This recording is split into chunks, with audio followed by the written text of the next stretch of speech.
Cieszę się, widzę Państwa po przerwie. Mamy gościa, panią doktor z Węgier, Boglarkę, która powie o obrazie estetycznym i regulacyjnym. Dziękuję, że Państwo mnie zaprosili. Jestem Boglarka Fekete, pracuję na polu edukacji zawodowej. Koncentrujemy się na innowacjach, kształceniu cyfrowym i zawodowym. Chciałabym przebadać z Państwem to, pokazać, jak sztuczna inteligencja i technologie wpływają na system WET. We are at a turning point. The European Union is moving through a profound digital transition, reinforced by parallel green commitments. Labor markets are transforming rapidly. New professions are emerging. Traditional roles are evolving, and employers are increasingly demanding digital, technical, and transversal skills. In this context, the VET, the Vocational Education and Training, carries a unique responsibility. Unlike general education, that is directly connected to labor market needs, sector-specific skills, z umiejętnościami branżowymi i rozwojem kompetencji praktycznych. Sztuczna inteligencja i technologie wschodzące to szansa nie tylko, żeby zmodernizować pedagogikę, ale również, żeby ten system był na czasie, odporny na przyszłość i włączający, żeby reagował na potrzeby przemysłu. W dniu dzisiejszym przedstawię Państwu strategię unijną i krajobraz regulacyjny w zakresie integracji sztucznej inteligencji w szkolnictwie i w jaki sposób sztuczna inteligencja i technologie wschodzące mogą być przeniesione do tego systemu, jakie jest znaczenie budowania kompetencji cyfrowych nauczycieli, instytucji, a co najważniejsze, jakie są zabezpieczenia etyczne i regulacyjne, które wymagane są w ramach ustawodawstwa unijnego i w jaki sposób to wiąże się z szerszą wizją europejską prowadzącą nas w kierunku pracowników, którzy są gotowi na przyszłość. Zacznijmy od podstaw polityk europejskich.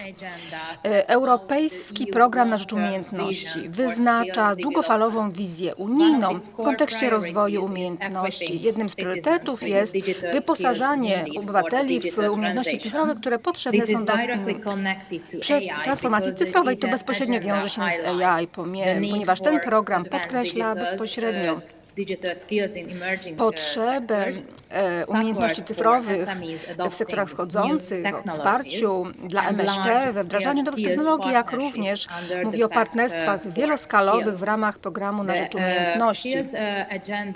Program na rzecz umiejętności zachęca aktywnie instytucje do innowacyjności, żeby wdrażały narzędzia cyfrowe oraz żeby modernizowały swoje programy nauczania. Ponadto dostarcza dostęp do finansowania poprzez Erasmus+, ESF+, i program Europa Cyfrowa, poprzez zwiększanie kompetencji cyfrowych, infrastruktury i dostosowanie się czy też przyjmowanie aktualizowanych metodologii. Plan działania na rzecz edukacji cyfrowej, o nim często mówi się jako DEAP, czyli Digital Education Action Plan. To są główne ramy strategiczne i regulacyjne. One są takim światłem prowadzącym dla transformacji w systemie szkolnictwa. Ma dwa główne filary. Pierwszy z nich to rozwijanie wysoce skutecznego ekosystemu edukacji cyfrowej. I tutaj mamy infrastrukturę, łączność, kształcenie nauczycieli, instytucjonalne strategie cyfrowe oraz cyfrowe platformy edukacyjne. A drugi filar to wzmacnianie kompetencji cyfrowych dla transformacji cyfrowej. I tu szczególnie mamy umiejętność poruszania się w ramach sztucznej inteligencji, myślenie obliczeniowe, umiejętności informacyjne i świadomość etyki AI. I w tym zakresie plan działania na rzecz edukacji cyfrowej jest rzeczywiście szalenie ważny na 3 sposoby, bo popycha instytucje w kierunku rozwoju strategii cyfrowych nie tylko w sposób bierny, promuje wysokiej jakości pedagogikę cyfrową, to znaczy sztucznej inteligencji należy ją wykorzystywać w sposób edukacyjny, a nie tylko technologiczny, a ponadto plasuje umiejętności cyfrowe i sztucznej inteligencji jako konsekwencje kluczowe dla wszystkich obywateli, a to dotyczy również uczniów w szkolnictwie zawodowym.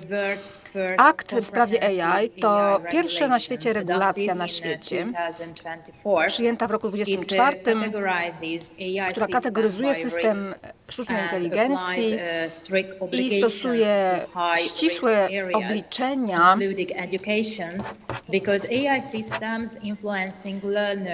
bo dotyczy zobowiązań związanych z obszarami wysokiego ryzyka, w tym jest edukacja, ponieważ ten system może wpływać na życie osób uczących się. Dla podmiotów świadczących szkolnictwo zawodowe to ma duże konsekwencje, bo uczniowie i nauczyciele muszą być świadomi tego, jak wykorzystywana jest sztuczna inteligencja. Musi być nadzór człowieka, a nauczyciele nie mogą delegować odpowiedzialności na rzecz algorytmów. Zbiory danych muszą być wysokiej jakości i muszą być ogólnodostępne, szczególnie na etapie oceny. Należy również prowadzić ocenę ryzyka na etapie wdrażania systemów opartych na sztucznej inteligencji. Regulacje te w sposób podstawowy będą mieć wpływ na to, w jaki sposób instytucje wdrożą narzędzia cyfrowe. Dlaczego program na rzecz umiejętności i plan działania na rzecz edukacji cyfrowej dają właśnie taką wizję, no bo chodzi tutaj o nadanie ram praktycznych, czyli DIGCOMP definiuje ponad 250 przykładów kompetencji cyfrowych dla obywateli, a to dotyczy rozumienia, czym jest sztuczna inteligencja, zarządzanie danymi i bezpieczeństwo w internecie. DIGCOMP definiuje kompetencje cyfrowe osób uczących umiejętności cyfrowych, jak również ewaluację pedagogiki cyfrowej. I w tym zakresie nadane są ramy, żeby kompetencje cyfrowe w zakresie sztucznej inteligencji były budowane w sposób systematyczny, żeby technologia była wykorzystywana w sposób ugruntowany i uzasadniony pedagogicznie, a nie w sposób przypadkowy, żeby instytucje mogły mierzyć postęp przy użyciu narzędzi samooceny. Deklaracja z Osnabrück wyznacza ramy europejskie w zakresie takiej modernizacji szkolnictwa zawodowego i szkolenia zawodowego. To obejmuje infrastrukturę, narzędzia cyfrowe, jak również kompetencje nauczycieli.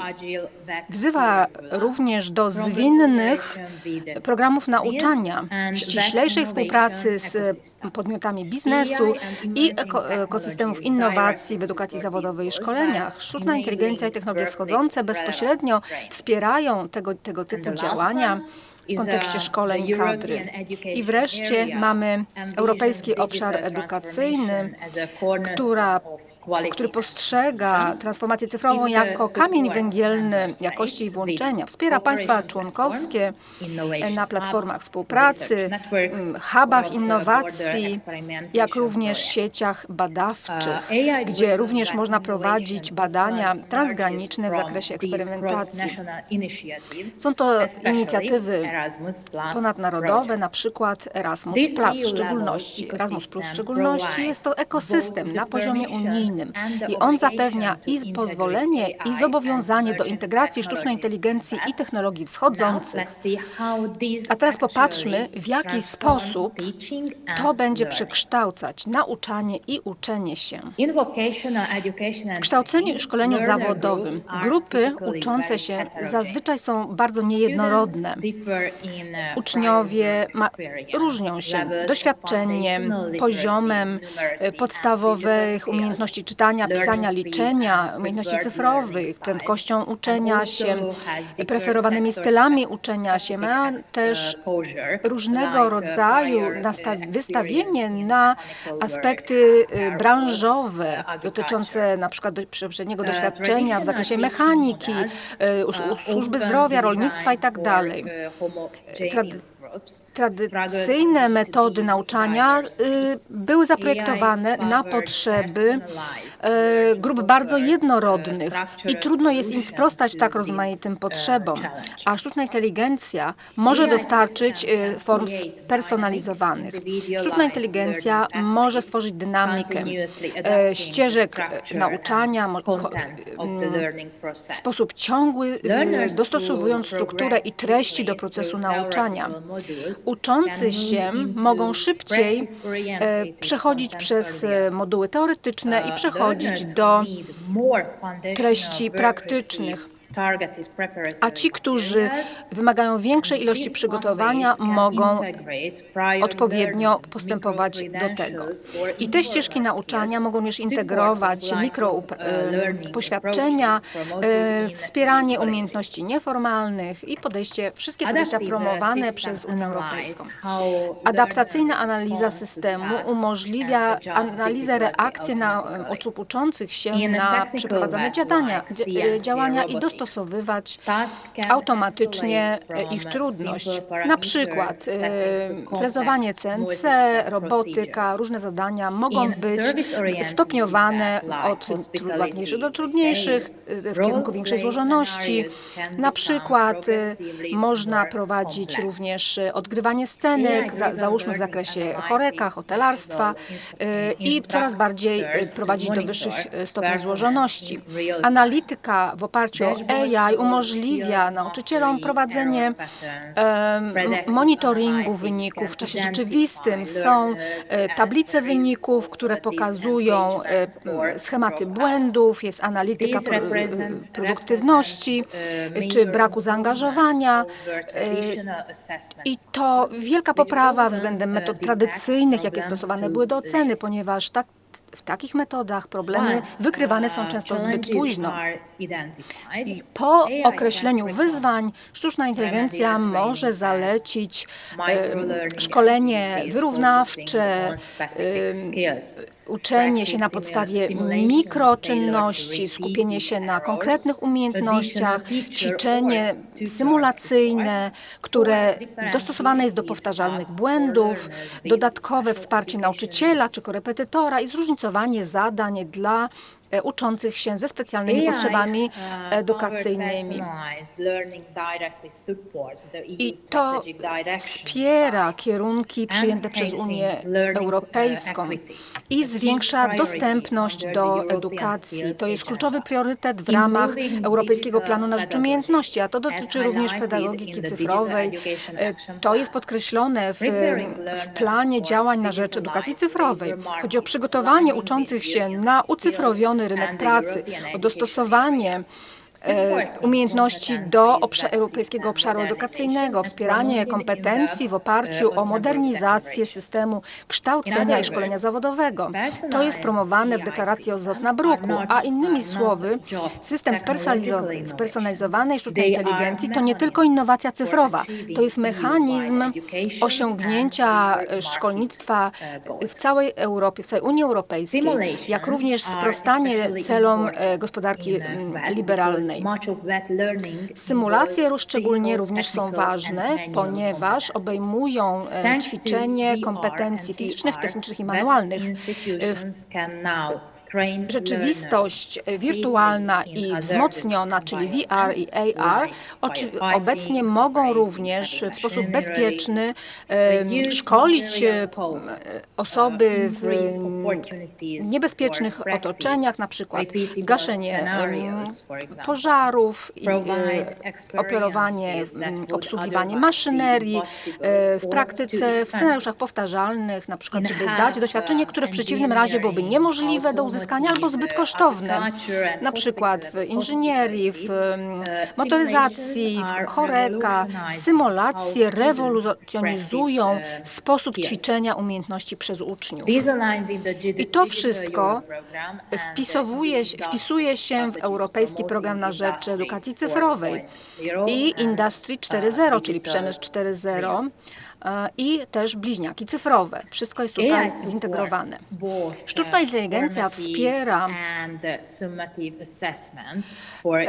oceny formatywne i sumujące. Na przykład przy pomocy komputera można analizować jakość spawu albo ruchy wykonywania w trakcie tworzenia fryzury. Są to praktyczne narzędzia, a w pewnym sensie korepetytory AI, takie jak tutors z języka angielskiego, mogą podawać bezpośrednią informację zwrotną w zakresie przeprowadzanych praktycznych zadań. Narzędzia te dają uczniom większą informację zwrotną niż to mógłby zrobić sam nauczyciel. Natomiast kluczem jest w ramach aktu o sztucznej inteligencji, żeby wszelki wpływ czy wszelkie działania sztucznej inteligencji były transparentne, niezawodne i nadzorowane przez człowieka. Coraz częściej zakłady pracy korzystają z wyposażenia, które jest inteligentne, podłączone, chodzi o urządzenia z czujnikami, robotykę. Chodzi również o pulpity sterujące. Jeśli te instytucje pozostaną właśnie w takim trendzie, to właśnie wówczas również osoby tam trafiające będą musiały mieć umiejętności cyfrowe. Inaczej będziemy mieli niedopasowanie umiejętności. A więc należy wdrożyć urządzenia inteligentne do środowiska uczenia się, uwzględniać symulacje, szkolenia na żywo, gotowość na przemysł 4.0 i nawet 5.0. Nawet zwykłe czujniki w zakresie internetu rzeczy, w rolnictwie też mogą wpływać na to, w jaki sposób będzie przebiegał monitoring gleby i żywego inwentarza, systemów energetycznych. Wszyscy wiemy, co to jest sztuczna inteligencja generatywna, bo te narzędzia dają ogromne wsparcie pedagogom, szczególnie w kontekstach wielojęzycznych, bo można wygenerować dostosowane do swoich potrzeb analizy przypadków, scenariuszy map drogowych, można tłumaczyć treści na różne języki, można opracowywać wstępne projekty materiałów do nauczania, można również uzyskać możliwości upraszczania, dostosowywania treści. Natomiast Unia Europejska podkreśla, że musi być tu transparentność i etyczność i etyka, ponieważ nauczyciele muszą sprawdzać i weryfikować treści wygenerowane przez sztuczną inteligencję i dlatego ta szansa technologiczna prowadzi nas do kolejnego pytania, które jest absolutnie kluczowe. Nieważne, jak bardzo zaawansowana jest technologia, sukces technologii zależy od nauczycieli, bo to oni, edukatorzy, muszą rozumieć, jak działać na bazie sztucznej inteligencji, jak wybierać poszczególne metody, jak integrować je w swoje metody nauczania, tak żeby dane były chronione i żeby wykorzystanie to było zgodne z zasadami etyki, żeby wspierało osoby uczące się i uczenie się technologii cyfrowych, kompetencji cyfrowych. Unia Europejska to uznaje i dlatego powstał taki przybornik dla nauczycieli, toolkit, w którym znajdziemy 6 obszarów i 22 kompetencje, które opisują, czego potrzebują nauczyciele, aby w sposób efektywny nauczać w erze cyfrowej. I te ramy są szczególnie istotne dla nauczycieli, bo łączą one pedagogikę cyfrową z praktykami, które są istotne z punktu widzenia zakładów pracy. Pokażę Państwu taki schemat, który pokazuje 6 obszarów kompetencyjnych. Są one umieszczone w strukturze symetrycznej, które pokazują, w jaki sposób kompetencje zawodowe nauczycieli i pedagogiczne, jak również kompetencje cyfrowe osób uczących się ze sobą współpracują i są między sobą połączone. Popatrzmy na obszar pomarańczowy, czyli zaangażowanie zawodowe, profesjonalne. To podkreśla umiejętność stosowania przez nauczycieli narzędzi cyfrowych we współpracy, wzroście rozwoju zawodowym i komunikacji, nie tylko w kontekście współpracowników, przedsiębiorstw i partnerów, ale i innych interesariuszy. Sekcja druga, część druga, czyli zielona, zasoby cyfrowe. Ten obszar dotyczy umiejętności nauczycieli do doboru, dostosowywania i zarządzania zasobami cyfrowymi, zasobami do nauczania. Ta część niebieska to nauczanie i uczenie się. Po środku to odzwierciedla umiejętność nauczycieli w zakresie wdrażania pedagogiki cyfrowej w sposób efektywny i obejmuje budowanie procesów uczenia się, które są wspierane technologią, które ujmują kwestie cyfrowe i obejmują również uczenie się w rzeczywistości wirtualnej. To dostosowuje nas do praktyk nowoczesnych w szkolnictwie zawodowym. Następnie mamy tą część turkusową, czyli ocena. Skupiamy się tu, w jaki sposób można śledzić i analizować wykorzystanie narzędzi cyfrowych do śledzenia postępów osób uczących się, jak analizować wyniki, przeprowadzać oceny cyfrowe i praktyczne i wykorzystywać analitykę wspieraną przez AI do określania stron silnych i słabych. Następnie mamy część fioletową, która podkreśla nadanie sprawczości osobom uczącym się. Podkreślenie jest tutaj włączenia i dostępności. Narzędzia cyfrowe mogą wspierać ścieżki uczenia się spersonalizowane, zróżnicowane, zależnie od poszczególnych poziomów umiejętności, dostępność dla uczących się z potrzebami specjalnymi w zakresie edukacji, autonomię osoby uczącej się i motywację. A na czerwono widzimy pomoc w budowaniu kompetencji w wykorzystywaniu narzędzi cyfrowych i technicznych, które będą znajdowały się w zakładach pracy. No właśnie, ta część czerwona, czyli wzmacnianie kompetencji cyfrowych osób uczących się. Podkreśla to tutaj tę kluczową odpowiedzialność nauczycieli, którzy muszą pomagać osobom uczącym się w budowaniu ich własnych kompetencji cyfrowych.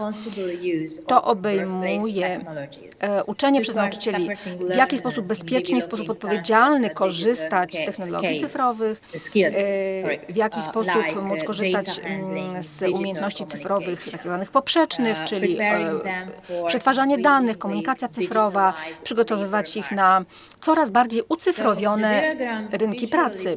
Więc ten schemat pokazuje Państwu wizualnie to, jak bardzo ważne są kompetencje nauczycielskie w kontekście skupienia się na umiejętnościach cyfrowych. Widzimy to po lewej stronie, a po prawej stronie widzimy, jak kompetencje cyfrowe wspierają i przyczyniają się do gotowości osób uczących się na zmiany cyfrowe.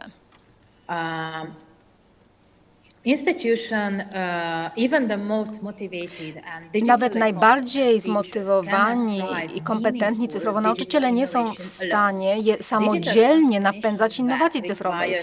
Akt o transformacji cyfrowej wymaga silnych podstaw instytucjonalnych, planowania strategicznego, wsparcia na poziomie systemowym i to dotyczy budowania infrastruktury, stabilnej infrastruktury cyfrowej, łączności urządzeń, bezpiecznych platform, realizacją strategii cyfrowych w instytucjach, które wpasowują się w plan działania na rzecz edukacji cyfrowej. To, co napędza i podtrzymuje innowacje.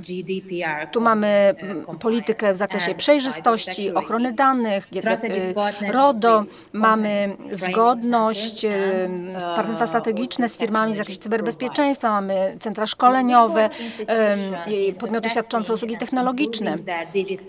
I to wszystko również dotyczy oceny i usprawniania dojrzałości cyfrowej. Komisja Europejska wprowadziła taką samorefleksję w zakresie efektywnego leczenia się poprzez wspieranie innowacji poprzez technologie cyfrowe, tak zwane selfie. Jest to narzędzie, które jest bezpłatne i wykorzystywane w całej Europie i poza Europą. Tutaj ten obrazek pokazuje Państwu i wizualizuje skalę i globalny zasięg platform bezpiecznych, pokazując, w jaki sposób można tutaj kierować transformację cyfrową w edukacji. Widzimy tutaj ponad 44 tysiące szkół z 88 państw, które korzystają z selfie, właśnie tego narzędzia. Więc nie jest to żaden pilotaż, ani narzędzie eksperymentalne. Już jest wykorzystywane w sposób szeroki w różnych kontekstach edukacyjnych. Ta infografika przekazuje coś bardzo ważnego. Transformacja cyfrowa to nie jest sieć, która funkcjonuje w izolacji. Jest ona wspierana przez struktury, jest skalowalna i korzysta z rozpoznanych czy uznanych na skalę międzynarodową narzędzi. Etyka to nie jest temat dodatkowy. Jest to wymóg absolutnie kluczowy i Unia Europejska podkreśla skupienie się na człowieku, przejrzystość, rozliczalność, niedyskryminację, włączenie, prywatność i bezpieczeństwo. I tu narzędzia praktyczne często mają wpływ na możliwość zatrudnienia, dlatego są tak bardzo ważne. W ramach aktu w sprawie sztucznej inteligencji większość systemów AI podlega właśnie pod narzędzia, które oznaczają, pod przepisy, które oznaczają, że jeżeli mają wpływ na osoby uczące się, to wymagana jest ewaluacja szans, zapewnienie jakości danych, reprezentatywność dokumentacji, nadzór. Należy identyfikować i łagodzić ryzyka. I to nie jest kwestia opcjonalna, tylko wymóg prawny. A następnie ramy w zakresie zapewnienia, europejskie ramy w zakresie zapewnienia jakości, czyli taki cykl zapewnienia jakości. Na jego podstawie instytucje muszą w sposób ciągły monitorować, oceniać i usprawniać jakość zapewnianych przez siebie szkoleń. Więc w miarę integracji sztucznej inteligencji i technologii wschodzących w kształceniu i szkoleniach zawodowych, kluczowe jest, żeby narzędzia te były właśnie zanurzone w ten sam właśnie cykl zapewnienia jakości, żeby nie funkcjonowały samodzielnie, tylko były częścią tego cyklu. I ta infografika pokazuje 4 etapy cyklu zapewnienia jakości.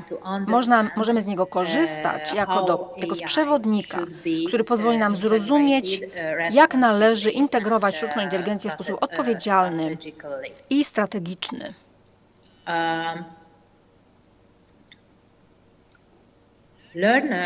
Osoby uczące się muszą zrozumieć, w jaki sposób narzędzia z zakresu sztucznej inteligencji działają, jakie są ich zalety i ograniczenia, jakie są ryzyka związane z prywatnością, tendencyjnością lub dezinformacją i jak krytycznie oceniać wyniki. W tej chwili uznaje się to wszystko za kompetencję podstawową, kluczową na rynku pracy.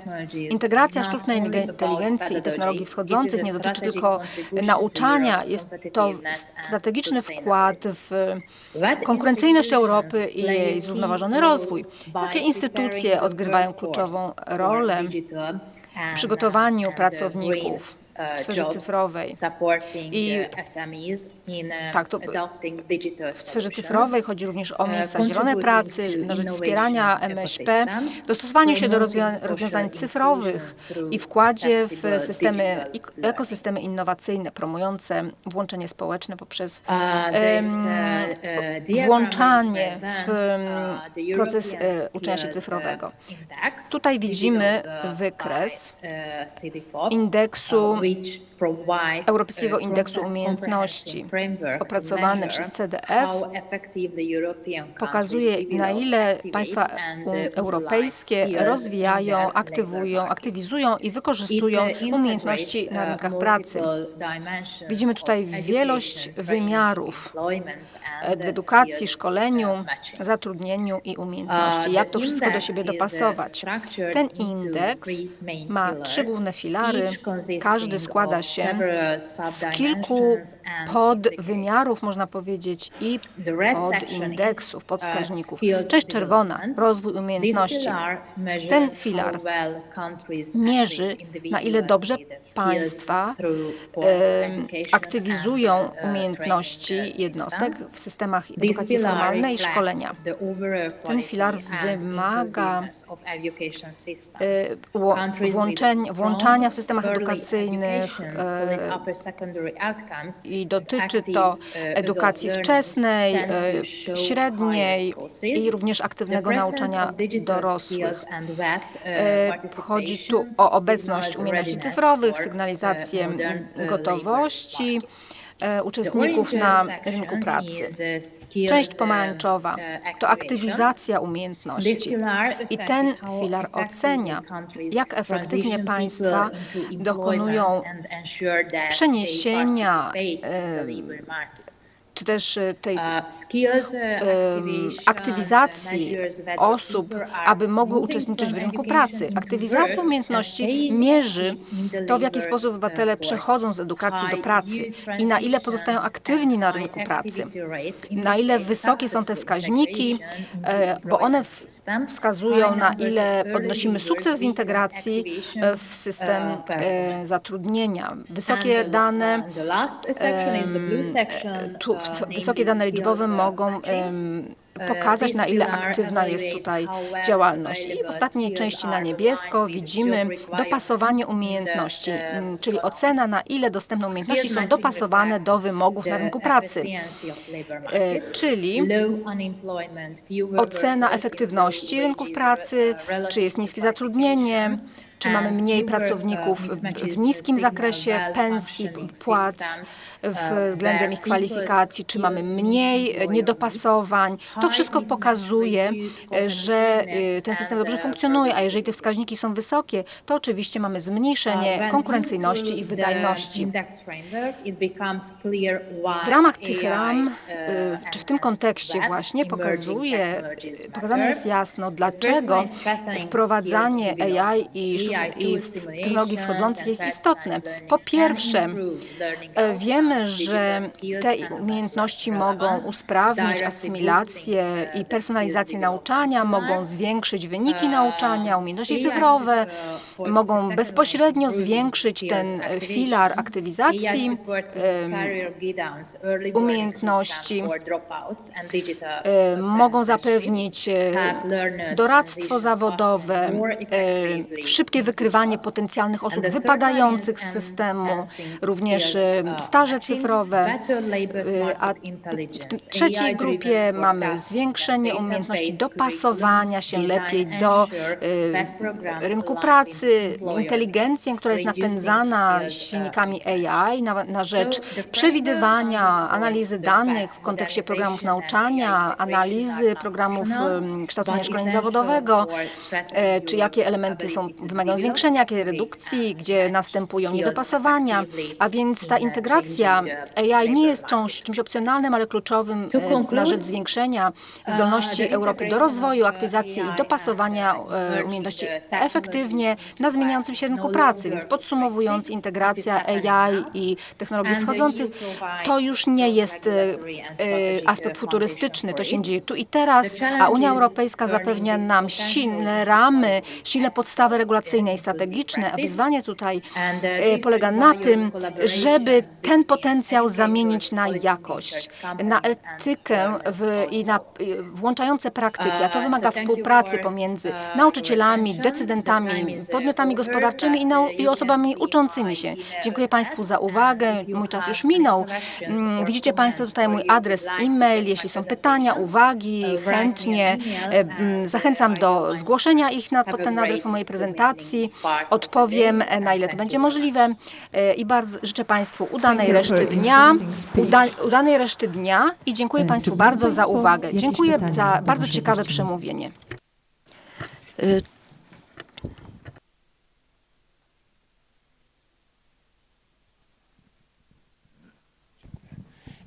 Good morning. Thank you for this interesting presentation. Dziękuję za interesującą prezentację. Nazywam się Koniung Romaniuk i reprezentuję Polskę jako Polskie Centrum Europass. Bardzo interesujący wkład w naszą debatę. Zanim się Pani nie pojawiła, to już jakby troszeczkę zacząłem wprowadzać w ten temat. I wiedząc, że Pani prezentacja, zarówno pozostałe części naszego dzisiejszego programu będą jakby nadbudowywały to, co mieliśmy na forum w zeszłym roku, rozmowę o technologiach, uczenie się maszyn, sztucznej inteligencji, uczenie się i rynek pracy. Jeśli miałaby być jakaś okazja, można byłoby spytać o Państwa refleksję, co wynika z tego dla nas w przyszłości w kategoriach uczenia się cyfrowego, sztucznej inteligencji, dla nas jako nauczycieli, mając też na względzie ustawę o sztucznej inteligencji europejską, ustawę Europejski Akt o sztucznej inteligencji, szczególnie w perspektywie najbliższych kilku miesięcy, gdzie będziemy wprowadzać w użytkowanie to, co Pani przedstawiła w Pani punkcie. Dziękuję. Dziękuję za taką wspaniałą reakcję. Jestem też nauczycielką w kształceniu zawodowym i wykorzystuję te narzędzia w naszych instytucjach edukacyjnych, ale integracja sztucznej inteligencji z systemem nauczania także na Węgrzech. W tej chwili jesteśmy w punkcie wyjścia, dopiero zaczęliśmy. Pojawia się tyle narzędzi związanych ze sztuczną inteligencją, które należałoby zintegrować z naszym istniejącym systemem WET, że mogę powiedzieć, że czekamy na większy odzew ze strony naszych uczniów, osób się uczących się. Osoby uczące się są oczywiście bardzo zmotywowane do wykorzystywania sztucznej inteligencji. Mamy wiele narzędzi z Unii Europejskiej, wiele rekomendacji, ale musimy najpierw przepchnąć je na poziom nauczycielski, ponieważ to nauczyciele są tym kluczowym elementem, którzy mogą zintegrować nowości z obecnie istniejącymi metodami uczenia. W tej chwili właśnie oni integrują, staramy się, by integrowali te narzędzia sztucznej inteligencji. Ostatnio, parę dni temu mieliśmy konferencję na ten temat i pojawiły się tam bardzo dobre przykłady od innych nauczycieli, jak można skutecznie wykorzystywać narzędzia sztucznej inteligencji w pracy z uczniami. Pokazali parę dobrych przykładów. Nie przeprowadzałam badań w tej dziedzinie, jestem po prostu nauczycielką, która stara się zintegrować sztuczną inteligencję w moim przedmiocie nauczania, także stosowanie pewnych robotów, tak abyśmy mogli korzystać z tych narzędzi w naszych instytucjach edukacyjnych. Rynek ma kluczową rolę I powinniśmy dotrzymywać kroku rynkowi, liderom rynku, jeśli chodzi o te najważniejsze role, jakie te zadania, te narzędzia mają do spełnienia. Dziękuję bardzo. Ktoś się nie zgadza? Możemy się troszkę pokłócić. Special time just for that. Mamy specjalny moment teraz na to. Pani mówi dziękuję. No? Nie ma nikogo. Zatem dziękuję bardzo i dobrego dnia i dziękuję Tobie, że byłaś z nami. Dziękuję Państwu. Do widzenia.